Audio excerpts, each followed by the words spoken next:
ఒక్కసారి చేసి పెట్టుకుంటే 6 నెలల వరకు నిల్వ ఉండే లెమన్ స్క్వాష్ ఎలా తయారు చేసుకోవాలో చూద్దాము. జస్ట్ ఒక 4 స్పూన్స్ వేసేసుకొని వాటర్ యాడ్ చేసుకొని తాగేయడమే అనమాట. అంత ఈజీగా చేసేసుకోవచ్చు. మనం దాన్ని ఈజీగా కన్జ్యూమ్ కూడా చేయొచ్చు. అందుకోసం ఇక్కడ 1½ కేజీ నిమ్మకాయలు అనుకోకుండా తక్కువ రేట్లో ఓన్లీ 50 రూపీస్ కేజీకే దొరికాయి. సరేలే అనేసేసి వీటిలో బాగాలేనివన్నీ తీసేసేసి మంచిగా ఉన్నవి మాత్రం ఇక్కడ లెమన్ స్క్వాష్ తయారు చేస్తున్నాను. చూడండి, ఇది ఒకసారి చేసి పెట్టుకున్నామంటే ఫ్రిడ్జ్లో పెట్టుకున్నామంటే మనకి మంచిగా 6 నెలల వరకు నిల్వ ఉంటుంది. బయట పెట్టినా ఉంటుంది, ఒక 3 మంత్స్ వరకే ఉంటుంది బయట పెడితే మాత్రము. ఈ విధంగా ఒక క్లాత్తో అంతా తుడుచుకోవాలి, కడిగేసేసుకొని వాటిని. తర్వాత ఇలా రబ్ చేసుకుంటే మనకి రసం కూడా బాగా వస్తుందన్నమాట. ఒక 2-3 సార్లు కడుక్కోవాలి నిమ్మకాయలు. కడిగేసేసి క్లాత్తో తుడిచి తడి అంతా పోయే విధంగా చూసుకోవాలి. తర్వాత వీటిని కట్ చేసేసుకొని రసం తీసేసుకుందాము. మీరు నా ఛానల్ని ఫస్ట్ టైం చూస్తున్నట్లయితే సబ్స్క్రైబ్ చేసుకోండి, లైక్, షేర్ చేయండి. మన ఛానల్లో ప్రతి ఒక్క వీడియో కూడా డీటెయిల్డ్గా ఉంటుంది. కొత్తగా ఎవరన్నా ఏ ఐటెం అంటే తయారు చేయాలనుకున్నా ఫస్ట్ టైం చేసినా కూడా మీకు క్లియర్గా ఎక్స్ప్లెయిన్ చేయబడుతుంది, ఏ పాయింట్ కూడా మిస్ అవ్వకుండా. ఈ స్క్వాష్ మాత్రము మేము ఎప్పుడు కూడా చలికాలం తయారు చేసేవాళ్ళము. ఈసారి యాక్చువల్గా లేట్ అయిపోయింది, మాకు చలికాలంలో దొరకలేదన్నమాట. అప్పుడు అంటే వీలవ్వలేదు చేయడానికి. పచ్చడి పెట్టాం కానీ అనుకోకుండా ఇప్పుడు దొరికాయన్నమాట.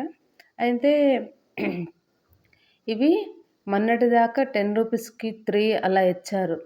ఇప్పుడు కూడా మనం లూజ్గా తీసుకుంటే అలాగే ఇస్తున్నారు. కేజీ లెక్కన దొరికాయి కాబట్టి ఒకేసారి స్క్వాష్ ప్రిపేర్ చేస్తున్నాను. ఈ విధంగా మనము నిమ్మరసం మొత్తం కూడా తీసేసుకోవాలి. ఈ విధంగా మొత్తం నిమ్మకాయలు రసం తీసేసుకుంటున్నాను. వీడియో స్కిప్ చేయకుండా చూడండి, అప్పుడు మీకు క్లియర్గా తెలుస్తుంది. అయితే ఈ నిమ్మరసంలో కాస్త ఉప్పు వేసుకోవాలి, చేదు రాకుండా ఉంటుంది. ఇలా తురుమేది ఉంటుంది కదా, అది పైన పెట్టేసి దానిపైన నిమ్మరసం పిండితే మనకి ఇక్కడే సీడ్స్ అనేవి సపరేట్ అయిపోతాయి అన్నమాట. మనము నిమ్మరసం స్క్వీజ్ చేసే దాంతో కూడా చేయొచ్చు, కానీ నిమ్మకాయల్లో ఉండే పల్ప్ అనేది రాదనమాట. ఓన్లీ సీడ్స్ మాత్రమే రిమూవ్ అవుతాయి. అందుకనేసి ఇలా చేస్తే మీకు ఫస్ట్ పల్ప్ కూడా వస్తుంది, సీడ్స్ రిమూవ్ అవుతాయి. అందుకని నేను ఇలా చేసుకుంటాను. ఇప్పుడు దీన్ని మనం కొలుచుకోవాలి. మెజర్మెంట్స్ మాత్రం కరెక్ట్గా తీసుకోండి, అప్పుడే మీకు కరెక్ట్గా టేస్ట్ అనేది కుదురుతుంది, నిల్వ కూడా ఉంటుంది. ఈ విధంగా ఒక 2 కప్స్లో నేను తీసుకుంటున్నాను. ఒక పెద్ద కప్ నిండా అయింది, ఇంకొక కప్కి కొద్దిగా తక్కువ ఉందన్నమాట. కరెక్ట్గా మెజర్మెంట్ తీసుకోవాలి. ఇప్పుడు దీన్ని పక్కన పెట్టేసేసుకొని ఇదే కప్తో మనము చక్కెర తీసుకోవాలన్నమాట. నిమ్మరసం ఎంత తీసుకున్నామో దానికి 3 అంటే 1:3 తీసుకోవాలి. 1 కప్ నిమ్మరసంకి 3 కప్పుల చక్కెర తీసుకోవాలి. ఈ విధంగా. ఒకవేళ షుగర్ ఉన్న వాళ్ళైతే 2 తీసుకోండి, పర్లేదు, కానీ ఫ్రిడ్జ్లో మాత్రం కంపల్సరీ పెట్టుకోవాలి మీరు. ఒకవేళ 3 కప్పులు తీసుకుంటే మీరు బయట పెట్టినా కూడా 3 నెలల వరకు మంచిగా నిల్వ ఉంటుంది.